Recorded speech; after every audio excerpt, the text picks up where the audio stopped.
Assalamualaikum warahmatullahi wabarakatuh. Alhamdulillahi rabbil alamin wa bihi nasta'in wa ala umuri dunya waddin. Asyhadu an la ilaha illallah wa asyhadu anna Muhammadar Rasulullah. Allahumma salli ala sayyidina Muhammad wa ala ali sayyidina Muhammad. Sahabatku dimanapun berada, Rasulullah sallallahu alaihi wasallam bersabda, kullu amali ibni Adam yudha'aful hasanah asyru amsalha ila sab'imi'ati dhi'fin. Qala Allah azza wa jalla illa shaum fa innahu li wa ana ajzi bi. Semua amal ibadah manusia bermanfaat bagi dirinya sendiri. Setiap satu kebaikan dilipat ganda 10 kali lipat sampai 700 kali lipat. Allah Subhanahu wa taala berfirman, kecuali puasa, karena puasa untukku dan aku yang akan membalasnya. Hadis ini menjelaskan tentang keutamaan ibadah puasa. Bahwa keutamaan ibadah puasa yang pertama adalah dari sekian banyak ibadah yang kita lakukan, ibadah puasa memiliki keistimewaan tersendiri di sisi Allah Subhanahu wa taala. Bahwa ibadah puasa yang kita lakukan itu dikhususkan untuk Allah. Sebagaimana firman Allah dalam hadis qudsi, as-shaumu li wa ana ajzi bi. Puasa itu untukku dan aku yang akan membalasnya. Mengapa begitu istimewanya ibadah puasa di sisi Allah Subhanahu wa taala? Kita tahu ibadah puasa merupakan ibadah yang bersifat rahasia antara seorang hamba dengan Tuhannya. Tidak ada yang tahu apakah kita sedang berpuasa atau kita sedang tidak berpuasa. Yang tahu hanya kita dan Allah. Bisa saja dalam kesendirian, pada saat tidak ada orang yang melihat, kita melakukan hal-hal yang bisa membatalkan ibadah puasa kita. Mungkin seperti makan atau minum dengan sengaja. Atau melakukan hal-hal yang bisa merusak daripada ibadah puasa kita. Tapi ketika kita sedang berpuasa, itu semua bisa kita jaga dengan baik. Karena kita tahu bahwa Allah Maha mengetahui dan Allah Maha melihat semua yang kita kerjakan. Sahabatku dimanapun berada,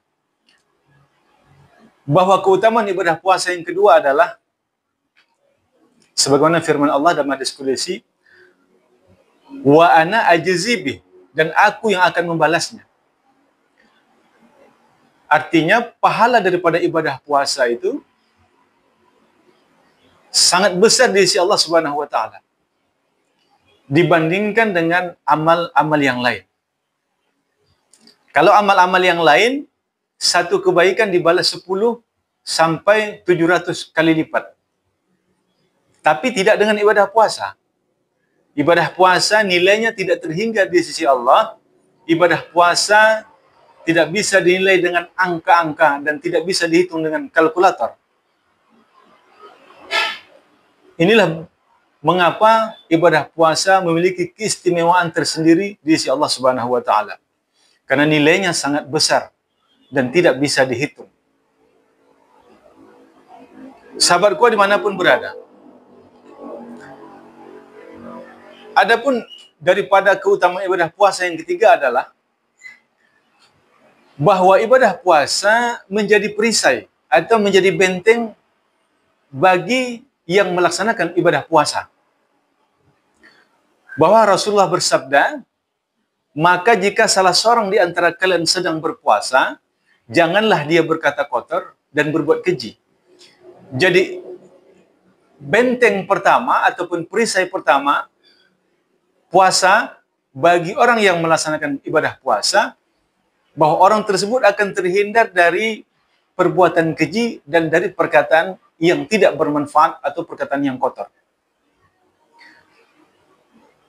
Lalu benteng yang kedua ataupun perisai yang kedua bagi yang melaksanakan ibadah puasa adalah sebagaimana sabda Rasulullah, "As-siyamu junnah yastajinnu bihal 'abdu minan nar." Hadis riwayat Ahmad. Ibadah puasa adalah perisai yang dengannya seseorang bisa membentengi dirinya dari api neraka. Sahabatku dimanapun berada, bahwa keutamaan daripada ibadah puasa yang keempat adalah bau mulut orang yang berpuasa lebih harum di sisi Allah dibandingkan aroma minyak kasturi. Mengapa bau mulut orang yang berpuasa lebih harum di sisi Allah dibandingkan dengan minyak kasturi? Pada saat kita berpuasa, lambung kosong.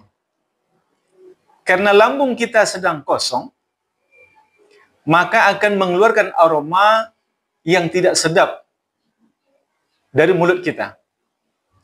Karena lambung kita kosong. Tapi di sisi Allah Subhanahu wa taala, bau mulut orang yang berpuasa itu disebabkan dari ketaatan seorang hamba kepada Allah dalam menjalankan ibadah puasa. Nah, inilah mengapa bau mulut orang yang berpuasa lebih harum dibandingkan dengan aroma minyak kasturi. Sahabatku dimanapun berada, adapun keutamaan daripada ibadah puasa yang kelima adalah bahwa orang yang berpuasa mendapatkan dua kebahagiaan. Kebahagiaan yang pertama adalah kebahagiaan pada saat dia berbuka puasa. Yang kebahagiaan yang kedua adalah kebahagiaan saat dia bertemu dengan Allah. Apa yang dimaksud kebahagiaan yang pada saat berbuka puasa? Maksudnya adalah kebahagiaan saat berbuka puasa bukan bahagia karena minum es cendol, bukan bahagia karena minum es buah ataupun minuman yang lainnya, atau karena makan kolak dan lain sebagainya. Tapi bahagianya di situ adalah karena dia diberi nikmat oleh Allah Subhanahu wa taala, nikmat dia mampu dan bisa melaksanakan ibadah puasa dari terbit fajar sampai terbenam matahari. Nah, inilah nikmat terbesar yang menyebabkan seseorang menjadi bahagia pada saat dia berbuka puasa. Nah, adapun kebahagiaan yang kedua adalah saat dia bertemu dengan Allah. Maksudnya apa? Maksudnya adalah bahwa dia bertemu dengan Allah, pahala puasanya berlimpah ruah. Pahala daripada ibadah puasanya diberikan oleh Subhanahu wa taala dengan sempurna. Karena di awal tadi sudah dijelaskan bahwa ibadah puasa memiliki keistimewaan dan kekhususan tersendiri di sisi Allah Subhanahu wa taala, dan ibadah puasa itu pahalanya tidak bisa dihitung dengan angka karena jumlahnya sangat banyak di sisi Allah Subhanahu wa taala. Nah, inilah kebahagiaan yang kedua, bahwa kita akan mendapati pahala daripada ibadah puasa kita nanti di sisi Allah Subhanahu wa taala, pahala yang sangat banyak. Sahabatku dimanapun berada, mungkin inilah yang dapat saya sampaikan pada kesempatan kali ini. Kiranya ada kesalahan ataupun kekhilafan datangnya dari diri saya pribadi, mohon maaf atas salah dan silap. Kebenaran datang dari Allah Subhanahu wa taala. Saya akhiri, wallahu muwaffiq ila aqwamit thariq. Subhanakallahumma wa bihamdika asyhadu an la ilaha illa anta astaghfiruka wa atubu ilaik. Assalamualaikum warahmatullahi wabarakatuh.